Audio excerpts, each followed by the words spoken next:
Buongiorno cari amici, ben ritrovati in questo spazio in mia compagnia. Oggi volevo riprendere un pochino l'argomento che si aggancia al video sui testimoni usati appunto sia per i lavori di radionica e radiestesia, sia nei lavori magici.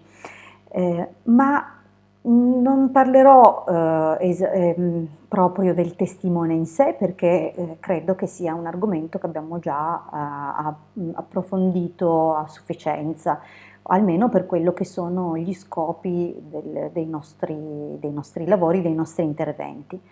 Piuttosto porto, diciamo così, all'attenzione di tutti un qualcosa che è emerso grazie a un commento a quel video appunto sui testimoni.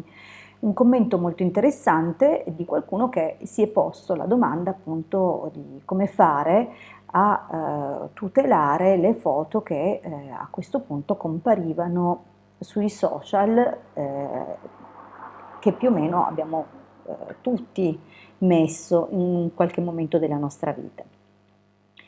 Dal momento che so che non tutti poi, dopo aver visto il video, tornano sulla pagina di quel video a leggere i commenti, e dal momento che ritenevo invece quello un argomento importante e comunque attinente al nostro lavoro, ho deciso di farne un video. Probabilmente non sarà un video lungo, forse qualcuno dirà, yay, meno male, però utile. Allora, abbiamo tutti appunto messo prima o dopo le foto sui social, su questi, questi gruppi, forum, insomma, le nostre foto girano un po' selvaggiamente a destra e a sinistra, poi c'è chi si diletta a riempirsi di selfie e postare ogni minima variazione su Facebook oppure su Instagram, quello che c'è, a condividere spasmodicamente ogni istante della propria giornata e inconsapevolmente si espone a un sacco di potenziali attacchi, anche perché è tutto materiale fotografico che può venire utilizzato. Come abbiamo visto appunto il testimone può essere assolutamente una fotografia, un'immagine della persona. Dunque, innanzitutto, se qualcuno non lo ha ancora fatto, non lo faccia, non metta le foto dei propri figli. Questo è proprio sarebbe l'ABC. Non abbiamo tutto questo bisogno di metterli in vetrina perché, o se lo abbiamo, chiediamoci perché abbiamo bisogno di ostentare i nostri pargoli come se fossero i nostri gioielli e la ragione della nostra esistenza. Se davvero è così, allora a maggior ragione dovremmo tutelarli di più.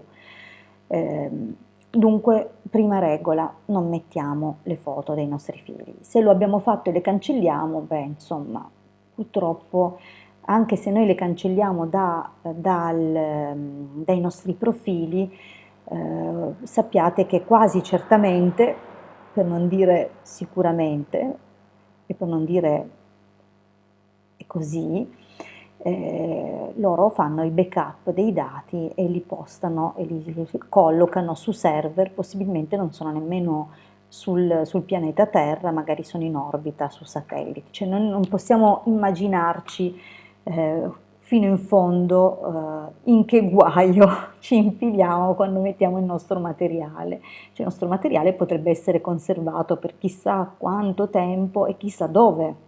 E nel momento in cui siamo noi stessi spontaneamente a mettere le nostre foto sui loro sistemi, sui loro circuiti, automaticamente li autorizziamo e sottoscriviamo un permesso a loro, insomma, di disporre di questo materiale come meglio credono. Dunque è inutile poi scrivere questo profilo è sottoposto, è fuffa. Non ottenete niente con quella frase, si fanno quattro risate e forse manco la leggono, perché loro prendono i dati di cui hanno bisogno, hanno sistemi di tracciatura e di profilazione assolutamente sempre più precisi e perfetti, tutta la vostra volontà di tutelare il vostro profilo andrebbe risolta a monte non mettendo cose personali. Detto questo, dal momento che io stessa ho fatto questo passaggio, mi sono messa più volte in passato nella totale innocenza, cioè inconsapevolezza e ignoranza, dunque come dobbiamo fare? Di sicuro non c'è modo di estirpare la nostra foto, possiamo anche farla sparire dai server e dunque possiamo farla sparire, scusatemi, dai profili e dunque toglierla dalla visualizzazione online, ma questo non significa che la toglieremo dai server. E anche se loro dicessero che non conservano assolutamente alcun materiale, abbiatene sempre il dubbio. Allora cosa dobbiamo fare?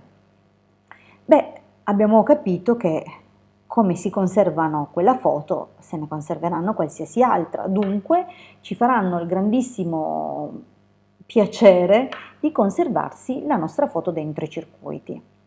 Metteremo appunto dei circuiti di protezione o anche tutti, faremo un bel file se siamo capaci di usare qualche programmino di immagine e sovrapporre una nostra foto magari rimpicciolita collocata all'interno del circuito, salvato il file, lo piazziamo sui social così come avremmo fatto con un nostro selfie o con una nostra fotografia ed ecco che abbiamo già messo in cassaforte la nostra protezione perché non solo verrà conservata sui loro server a illo tempore, ma lo metteremo doppiamente in cassaforte perché probabilmente altri utenti la vedranno e questi utenti la conserveranno nel loro subconscio.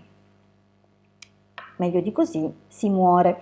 Dunque usate questo sistema, mettete la vostra foto, se non siete capaci di modificare i file dei circuiti, mettere una foto digitale lì dentro, nulla vi vieta di stampare il vostro bravo circuito, posizionare una vostra fotografia, fare la foto a questa composizione e poi caricarla sui social. Avrà la stessa identica valenza e soprattutto un circuito virtuale olografico, cioè un circuito fatto come file, non è meno potente e non è meno efficace di un circuito stampato perché usa un canale elettromagnetico e viene immessa nell'etere alla stessa misura e stregua con cui un circuito stampato emana nell'eterico.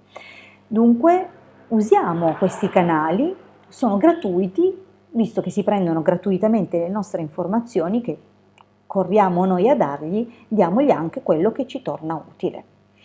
Vi ringrazio per avermi ascoltato fino qui, vi rimando a una prossima condivisione e insomma vi auguro un buonissimo proseguimento. A presto dalla vostra Edegarda.